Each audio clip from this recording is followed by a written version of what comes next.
And welcome back to another video. Today I'm going to show you how you can create a new playlist on YouTube. It's pretty easy and I'm going to show you how you can do it.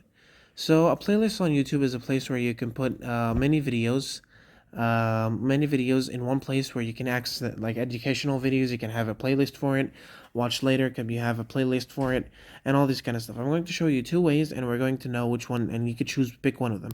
So let me first of all open YouTube and let's pick this video for example. And I click on save to playlist, and then over here I can click on new playlist and create a new one. You can make it private, public, or unlisted. Okay, unlisted is basically only the people who have the link of the playlist can access it. But if you want to make it private, you can name the playlist, like let's say hey, and then create it. But there's another way, is actually if you go onto your profile, the bottom right corner, and then you go on to a playlist and you click on view all, and you can find create a new playlist. You can create a new playlist and add videos to it. So yeah, it was that easy. Thank you so much guys for watching. Like and subscribe, and I'll see you later.